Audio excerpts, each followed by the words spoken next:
This channel does not promote any violent, harmful, or illegal activities. All content provided by this channel is meant for an educational purpose only. নমস্কার, দেখছেন টিভি9 বাংলা। আপনাদের সঙ্গে রয়েছে আমি শুভজিৎ মিত্র। ঘড়ির কাঁটা 8টা 2। দেখুন, আজকে সকাল সকাল মাঠে ঘাটে চায়ের দোকানে একটাই প্রশ্ন, কালীগঞ্জ কার? কালীগঞ্জ কার? আজ উপনির্বাচনের রেজাল্ট আউট। গত 19 তারিখ হয় ভোট গ্রহণ। কাউন্টিং সেন্টারে ত্রিস্তরী নিরাপত্তার ব্যবস্থা করা হয়েছে। গণনা কেন্দ্রের বাইরে রাস্তাতেও রাজ্য পুলিশের সশস্ত্র বাহিনী, অর্থাৎ যাতে কোনো রকমভাবেই আইন শৃঙ্খলার কোনো অবনতি না হয়। এই ছবি আজকে সকালেই কালীগঞ্জে ধরা পড়েছে, যে ছবি এই মুহূর্তে আপনাদেরকে পিসিআর দেখাচ্ছে। দ্বিতীয় স্তরে রাজ্য পুলিশ এবং কেন্দ্রীয় বাহিনী। তৃতীয় UEM Jaipur is a perfect target for prospective students aspiring for good jobs, good education with future-ready skills. স্তরে শুধুমাত্র কেন্দ্রীয় বাহিনী। গণনা কেন্দ্রে ক্যামেরা বা মোবাইল ফোন সম্পূর্ণ নিষিদ্ধ। এই হচ্ছে আজকের ছবি। 19 তারিখ কাদের মধ্যে লড়াইটা হয়েছিল চট করে একবার দেখাই আপনাদেরকে আরো একবার।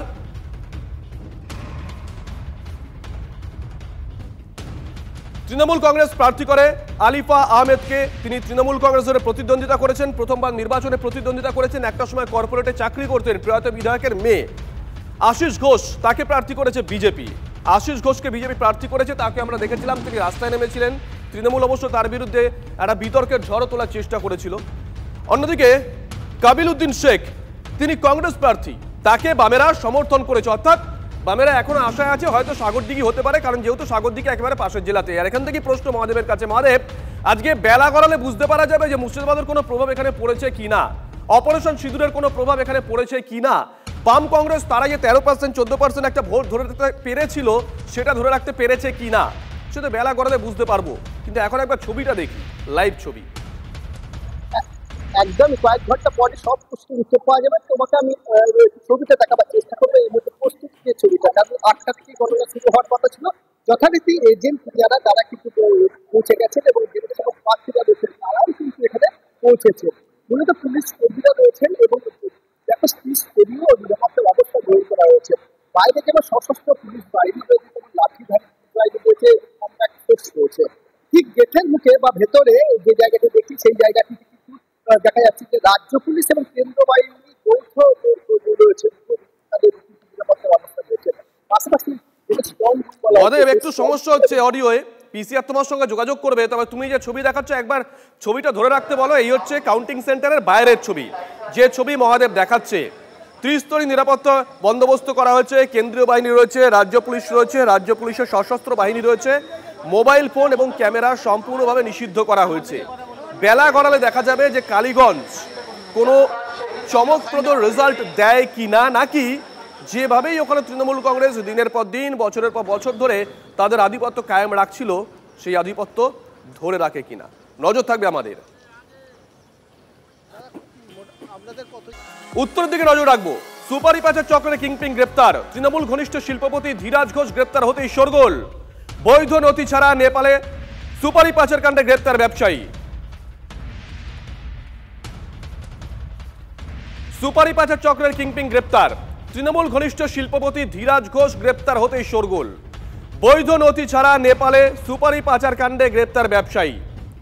কিছুদিন আগেই রাজ্য বিজেপির সভাপতি সুকান্ত মজুমদার অভিযোগ করেছিলেন উত্তরবঙ্গে নানা গাড়ির কর ফাঁকির মাধ্যমে কোটি কোটি টাকা আয় করছেন ধীরাজ।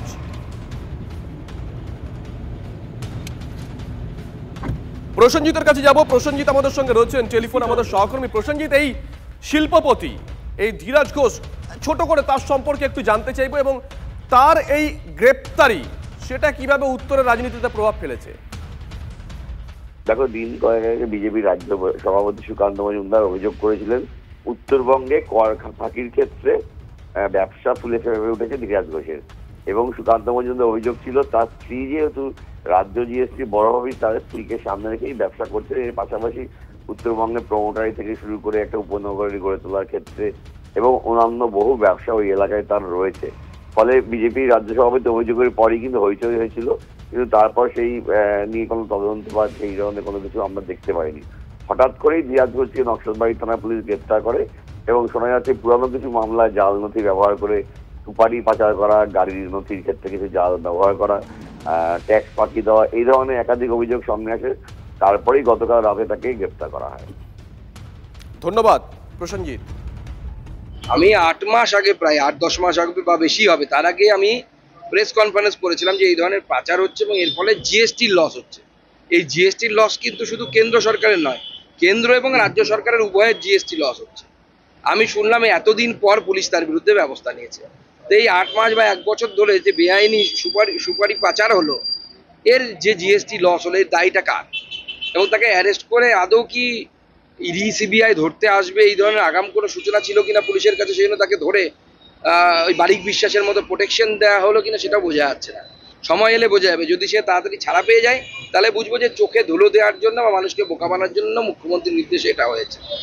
যুদ্ধের খবরের দিকে নজর রাখতে হচ্ছে। ইরানের অস্ত্র ভান্ডার গুড়িয়ে দেওয়ার দাবি করেছে ইসরায়েল। 2200 কিলোমিটার উড়ে গিয়ে মধ্য ইরানে মিসাইল সংরক্ষণাগারে হামলার দাবি করলো ইসরায়েলি ফৌজ। বড় খবর নিঃসন্দেহে। ইসরায়েলের উদ্দেশ্যে ছোড়ার আগেই খোররাম শহরে 4 ক্ষেপণাস্ত্র মজুতের জায়গা ধ্বংসের দাবি করেছে আইডিএফ। যদি সত্যি আইডিএফ এর দাবি সত্যি হয়, নিঃসন্দেহে এটা বড় খবর হতে চলেছে।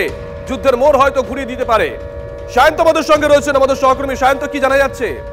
দেখো, ইমাম হোসেন এই অস্ত্র ভান্ডার যেটা স্ট্র্যাটেজিক্যালি ইসরায়েলের কাছে তো অত্যন্ত গুরুত্বপূর্ণ। ইরানের কাছে কিন্তু এই অস্ত্র ভান্ডার ছিল অন্যতম জায়গা যেখান থেকে লঞ্চ প্যাড তৈরি করে একের পর এক ঘুষর যে তাদের যে IRBM ব্যালিস্টিক মিসাইল, যে মিসাইল বিশ্বের অন্যতম শক্তিশালী মিসাইলগুলোর মধ্যে অন্যতম, সেইখান থেকে লঞ্চ প্যাড থেকে মিসাইল উৎক্ষেপণ করা হতো এবং সেই মিসাইলকে আশ্রয় পড়তো ইসরায়েল, তেল আবিব, হাইফা সহ একাধিক শহরে। সেই জায়গায় সম্পূর্ণ ধূলিসাৎ করে দিয়েছে ইসরায়েলের তরফে দাবি করা হয়েছে এবং সে ভিডিও প্রকাশ্যে আনা হয়েছে। দেখা যাচ্ছে প্রায় 2200 কিলোমিটার ভেতরে ঢুকে গিয়ে মধ্য ইরানের এই ইমাম হোসেন এই স্ট্র্যাটেজিক সেন্টার, কমান্ড সেন্টার যেটাকে বলা হচ্ছে, সেই কমান্ড সেন্টারে হামলা চালিয়েছে ইসরায়েল এয়ারফোর্স এবং তাতে কিন্তু বেশ কয়েকজন ইরানীয় সেনা, IRGCর যারা সেনা, তারা কিন্তু নিহত হয়েছে বলে ইসরায়েল সেনার তরফে দাবি করা হয়েছে। অর্থাৎ এই কমান্ড সেন্টার সম্পূর্ণ ধূলিসাৎ হয়ে যাবে, কিন্তু ইসরায়েলের তরফে বড়সড় বিপর্যয় বলা হচ্ছে। কারণ IRBM মিসাইল ছোড়ার মতোই একমাত্র কমান্ড সেন্টার ছিল ইরানের কাছে, সেটাই সম্পূর্ণ তছনছ হয়ে গেছে। স্বাভাবিকভাবেই ইসরায়েল কিন্তু হামলা চালাচ্ছে, ইরান তার পাল্টা প্রত্যাঘাতের জন্য তৈরি হচ্ছে। নজর রাখো সায়ন্ত। ইরানে বড়সড় হামলা ইসরায়েলের। ইমান হুসেইন ক্ষেপণাস্ত্র কমান্ড সেন্টারের নির্ভুল আঘাত ইসরায়েলি বিমান বাহিনীর। এই ক্ষেপণাস্ত্র সেন্টার থেকে গত কয়েক সপ্তাহে ইসরায়েলের দিকে 60টিরও বেশি ব্যালিস্টিক মিসাইল ছোড়া হয়েছে বলে সূত্র মারফত খবর। এটি ছিল খোররাম শাহ 4 টাইপ ক্ষেপণাস্ত্রের প্রধান গোডাউন। ক্ষেপণাস্ত্রগুলোর পাল্লা ছিল 2000 কিলোমিটারেরও বেশি। এই সেন্টারটি ছিল ইরানের দূরপাল্লা স্ট্র্যাটেজিক সাইট। স্যাটেলাইট চিত্রে ধরা পড়েছে ইসরায়েলি হামলার ছবিও।